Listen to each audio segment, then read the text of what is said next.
Good morning. There are two kinds of stories we tell ourselves. One is the story of why we can't. The other is the story of why we must. One is built on excuses, justifications, blame, and fear. The other is built on accountability, courage, and responsibility. And in every moment of your life, you are choosing which one to believe. So today, I'm not here to give you permission to change. You already have that. I'm here to give you a challenge. No excuses. Rebuild your life. The seduction of excuses feel safe. They protect us from failure, embarrassment, risk. They give us a way out, an escape hatch from accountability. We tell ourselves, I didn't have the time. They didn't support me. It's not the right season. I'm too tired, too old, too behind. But here's the uncomfortable truth. Your excuses might be valid, but they won't build your future. They will only build walls.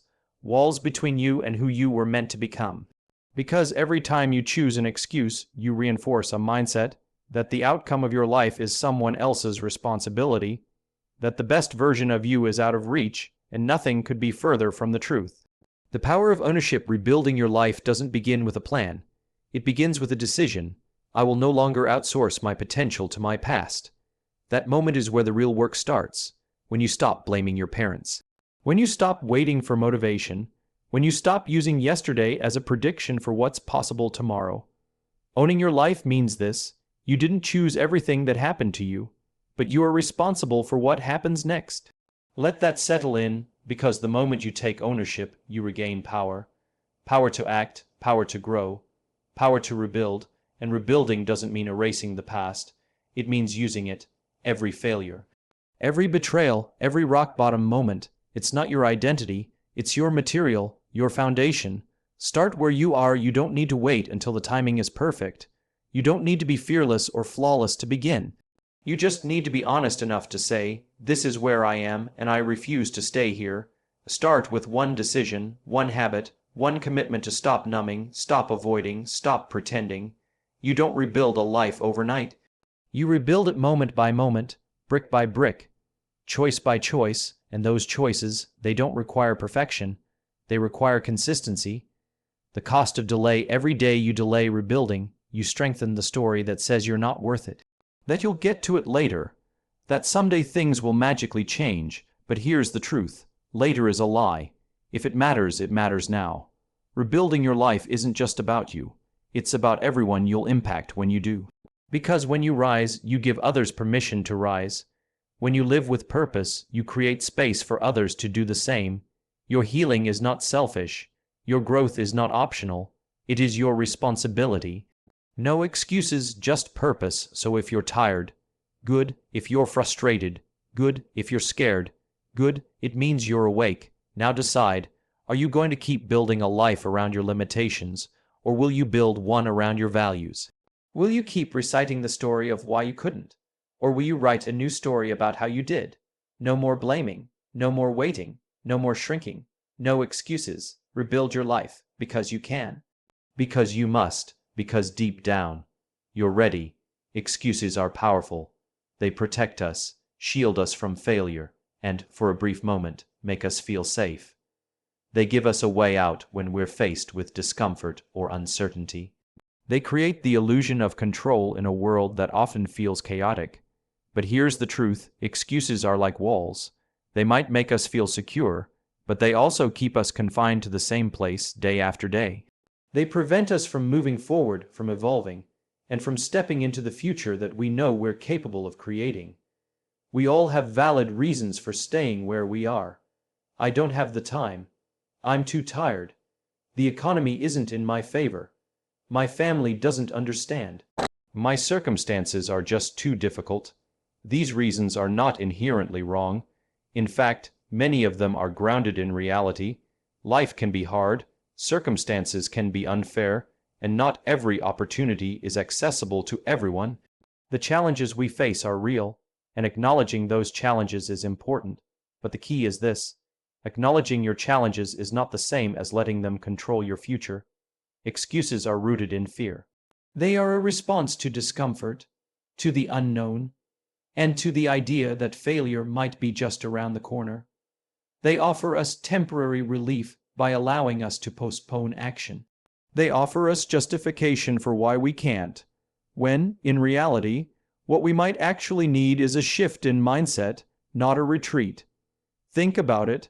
How many times have you told yourself you couldn't do something because of a valid excuse?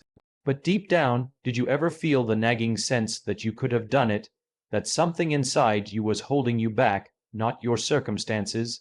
Here's the reality. Your excuses might be valid, but they won't build the life you want. They keep you stagnant. They keep you waiting for a perfect moment that may never come. But waiting for the right time is a trap. The perfect moment doesn't exist. And if you keep waiting for everything to align, you'll miss out on the opportunities that lie in the messy, imperfect moments.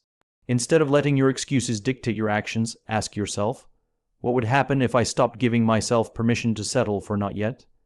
What would happen if I chose to act despite the challenges, despite the fear, despite the uncertainty?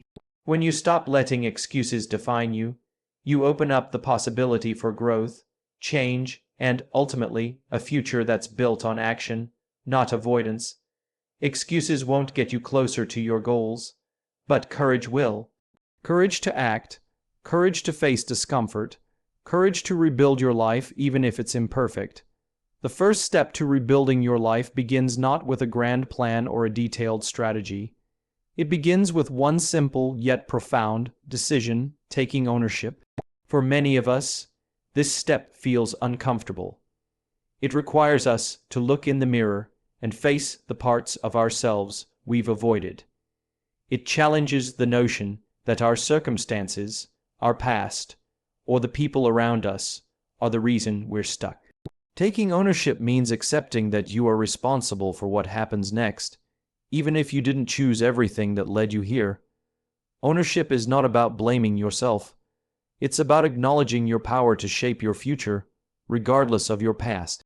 It's about moving beyond a victim mindset and stepping into a mindset of empowerment. You didn't choose everything that happened to you, but you always have a choice about how you respond to it. And that choice is where your power lies. Many people go through life allowing external factors to dictate their actions and reactions. We often fall into the trap of believing that our circumstances define us. We tell ourselves things like, if only I had a better job, I'd be happier. If I wasn't so busy, I could focus on what matters. If only my family was more supportive, I could pursue my dreams. But this line of thinking keeps you trapped. It shifts the power away from you and places it in the hands of things you can't control. This disempowering mindset keeps you stuck in a loop of "I'll do it someday" or "I'll try later."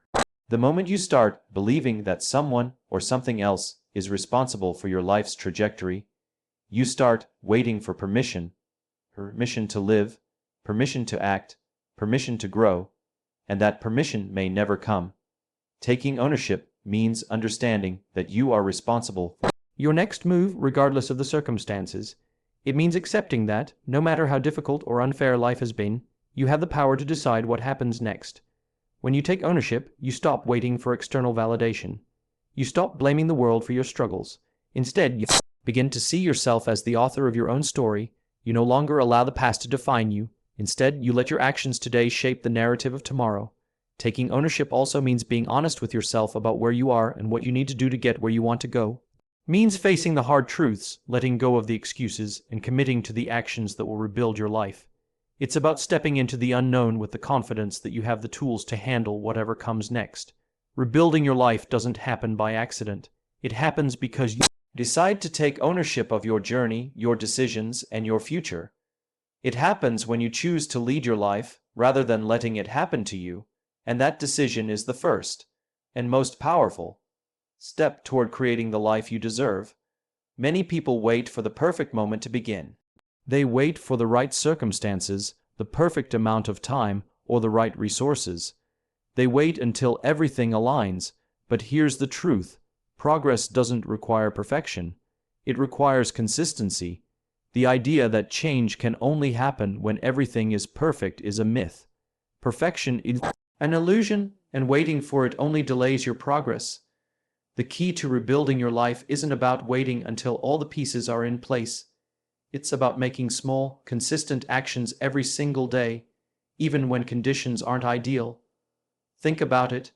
If you waited for everything to be perfect, would you ever start? Probably not. You'd never feel ready enough, prepared enough, or qualified enough. But the magic of life lies in the small, imperfect steps we take day after day. Progress doesn't come from dramatic shifts. It comes from showing up, doing the work, and staying consistent even when the path forward isn't crystal clear. It's easy to get discouraged when the changes you're making don't seem huge. You might be doing everything right, but results are slow. You might feel like your efforts don't matter when the end goal still feels so far away. But here's the truth: small actions compound over time. Just like a tiny seed eventually grows into a mighty tree, the consistent steps you take, no matter how small, accumulate. One workout at a time, one meal choice at a time, one difficult conversation at a time. Each action is a step toward rebuilding, even if you can't see the immediate results. Too often, people give up too soon. They expect immediate rewards, and when they don't see drastic changes right away, they think they've failed. But progress isn't linear, it's messy, it's sometimes frustrating, but over time, the small actions you take start to add up. The effort compounds, and one day you'll look back and realize how far you've come. The key is to keep moving forward even when you don't feel like it. The journey of rebuilding is filled with setbacks, challenges, and obstacles. But every time you choose to keep going, to stay consistent in your efforts, you send a message to yourself. I am capable. I am committed. I am moving forward. You'll make mistakes along the way. There will be moments of failure and frustration. But failure isn't a sign to stop, it's part of the process. It's an opportunity to learn, to grow, and to adjust your approach. The key is to keep trying, to keep showing up, to keep putting in the work, even when the results are not immediate. Perfection will never come, but progress, that's always within your reach, through the small, consistent actions that you commit to every day. It's the habit of doing what you can, where you are, with what you have, and that is what truly rebuilds your life. The journey might not be perfect, but each step forward brings you closer to the life you're working to create. So, remember, it's not about waiting for perfection. It's about showing up and doing the work, even when it's hard, even when it's messy. And as you stay consistent, your progress will speak for itself.